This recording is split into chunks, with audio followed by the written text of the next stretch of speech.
हे white, क्या हो गया?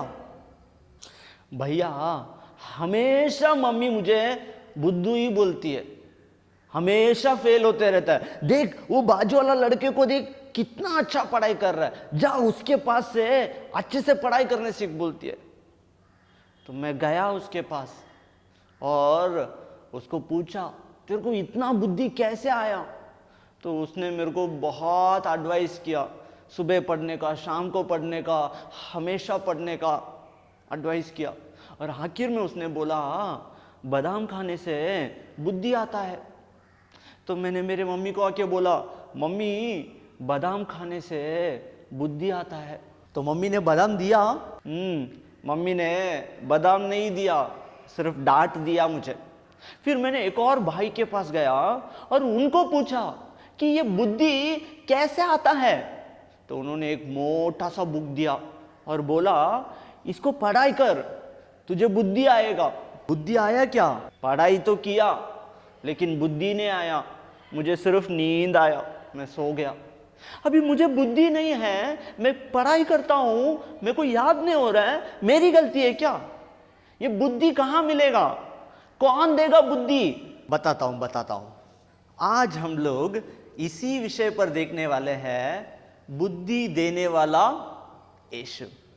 आज हमारा संडे क्लास सिलेबस 36 है, तो चलिए हम लोग देखेंगे।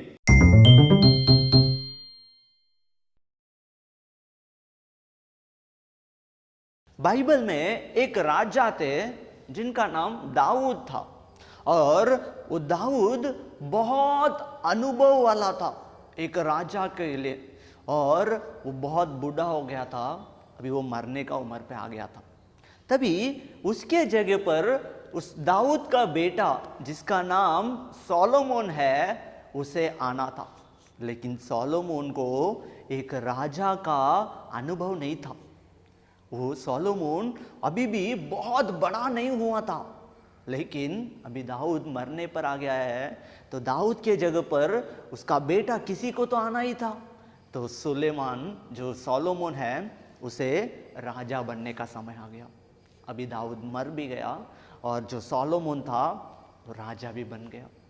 लेकिन अभी भी उसको सब चीज पता नहीं था। एक राजा का बहुत बड़ा काम होता है, देश को सुरक्षित रखना चाहिए, लोगों का देखभाल करना चाहिए, उनके तकलीफों को सुनना चाहिए, उसे दूर करना चाहिए।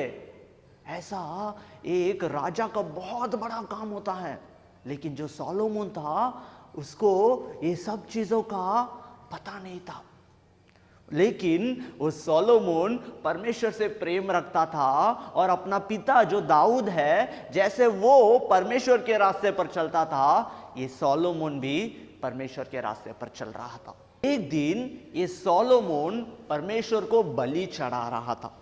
तभी परमेश्वर ने वो सोलोमन को देखकर पूछा, सोलोमन तुझे जो इच्छा है तू मुझसे मांग, मैं तुझे दूंगा। तब सोलोमन ने परमेश्वर से बातें किया और बोला, परमेश्वर आपने मुझ जैसे एक छोटा इंसान को आपने बड़ा राजा बनाया, मुझे अभी भी बहुत सारे चीज पता नहीं है। मैं आपसे एक चीज पूछता हूं, मुझे इतने बड़े लोगों को, इतने ज्यादा लोगों को चलाने के लिए और उनका न्याय करने के लिए मुझे बुद्धि चाहिए। सोलोमन ने परमेश्वर से क्या पूछा? इतना सारा लोगों को चलाने के लिए, उनका न्याय करने के लिए मुझे बुद्धि चाहिए। परमेश्वर के सामने उसने बुद्धि पूछा। परमेश्वर को बहुत अच्छा लगा। परमेश्वर ने बोला, तूने मुझसे तेरे लिए बहुत लंबी उम्र नहीं मांगा, तूने पैसा नहीं मांगा, तूने तेरे विरोधियों का प्राण नहीं मांगा, बल्कि तूने तेरे लोगों को न्याय करने के लिए, उनको चलाने के लिए बुद्धि मांगा है, और जैसे तूने मांगा मैं वैसे ही तुझे दूंगा। परमेश्वर ने सोलोमन को बोला। एक दिन सोलोमन के पास 2 स्त्री आए थे, और वो स्त्री आकर सोलोमन के पास खड़े हुए। उसमें से एक स्त्री ने बोला, राजा हम दोनों एक ही घर में रहते हैं, और हम दोनों को भी लड़का बच्चा है। और एक दिन रात को जब मेरी जो सहेली है वो सो रही थी, वो अपने बच्चे के ऊपर गिर गई और उसका बच्चा मर गया। और जब भी उसने सुबह उठी और उसने मरे हुए बच्चों को मेरे पास रख दिया और मेरा जो बच्चा है उसको उसने अपने पास रख लिया। और मैं सुबह उठी मेरे बच्चों को दूध पिलाने के लिए, तब मैंने देखा वो मरा हुआ है। और मैंने ध्यान से देखा, तब मुझे समझ में आया ये मेरा बच्चा नहीं है। तो मैं जाके मेरी सहेली को पूछा कि ये जो मरा हुआ है तेरा बच्चा है, जो जीवित तेरे पास है वो मेरा बच्चा है। लेकिन मेरी सहेली मान नहीं रही है, वो ये कह रही है मरा हुआ बच्चा तेरा है, जो जिंदा बच्चा है वो मेरा है। अभी आप ही हमारा न्याय करो। तो सोलोमन ने भी उनको पूछा, तो वो लोगों ने वही कहा, मरा हुआ बच्चा उसका है, जिंदा बच्चा मेरा है करके वही वो बता रहे थे। तभी सोलोमन ने बोला, मेरे पास एक बड़ा सा तलवार लेकर आओ, एक लंबा सा तलवार मेरे पास लेकर आओ। तो सोलोमन के पास एक लंबा तलवार लेकर आए और सोलोमन ने बोला, ये जो जिंदा बच्चा है इसका 2 टुकड़ा करो और आधा टुकड़ा इसको दे दो और आधा टुकड़ा इसको दे दो। तभी जो उस जिंदा बच्चे की मां थी वो घबरा गई और वो बोली, नहीं, उस बच्चे को मत मारो, वो बच्चों को उसी को दे दो, उसे प्लीज मत मारो करके। जो जिंदा बच्चा की मां थी वो तड़प के रोने लगी, मत मारो उस बच्चे को, उसी को दे दो, उसी को दे दो। लेकिन जो एक और स्त्री थी उसने बोला, चलेगा, मार दो, ना तो मेरा ना तो उसका, इस बच्चे को 2 टुकड़ा कर दो। ऐसा करके दूसरा स्त्री ने बोला। तभी सोलोमन ने बोला, जो सबसे पहले जो स्त्री ने बोला कि इस बच्चे को मत मारो, वही इसकी असली मां है, वो बच्चों को इसके पास दे दो। सभी लोग जो घूमकर खड़े थे, वो लोग, सब लोगों ने देखा सोलोमन को और वो लोग घबरा गए, बोले इतना बड़ा ज्ञान, इतना बड़ा बुद्धि इस राजा के पास है।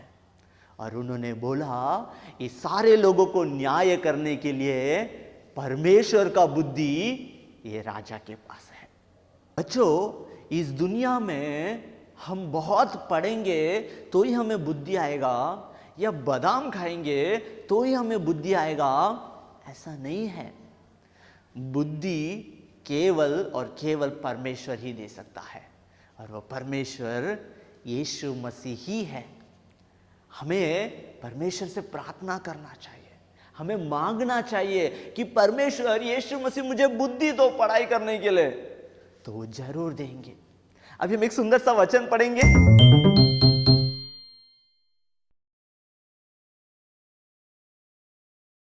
आप लोगों ने देखा उस सोलोमन ने परमेश्वर से क्या मांगा? बुद्धि मांगा, और परमेश्वर ने उस सोलोमन को बुद्धि दिया।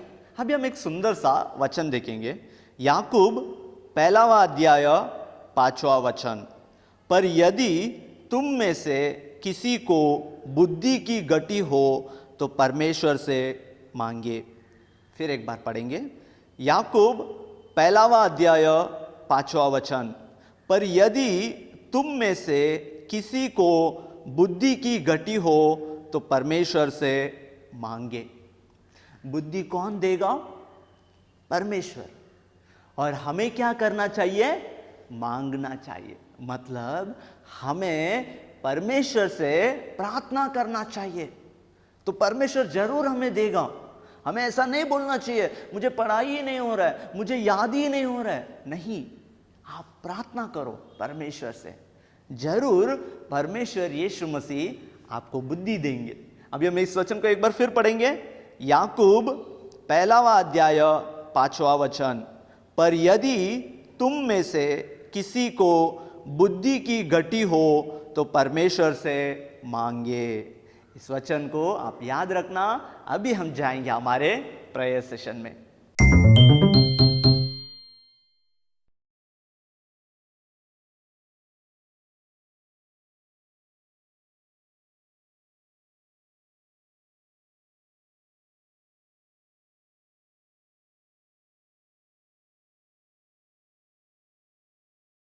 आज हम प्रार्थना करने वाले हैं, परमेश्वर हमें क्या दो?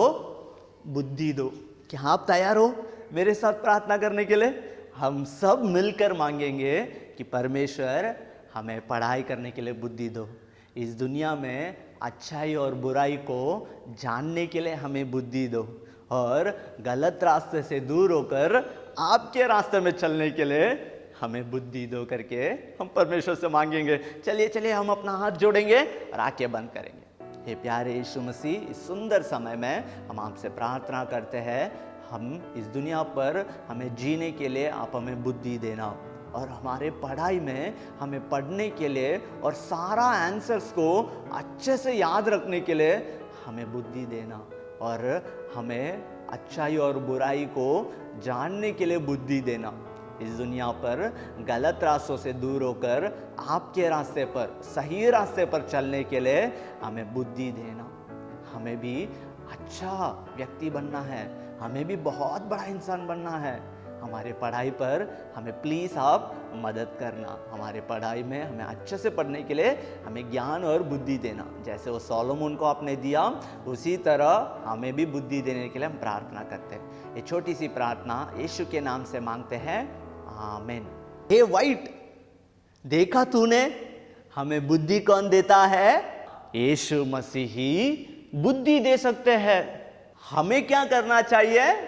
हमें प्रार्थना करना होगा। क्या हफ्ते में एक ही दिन प्रार्थना करना चाहिए?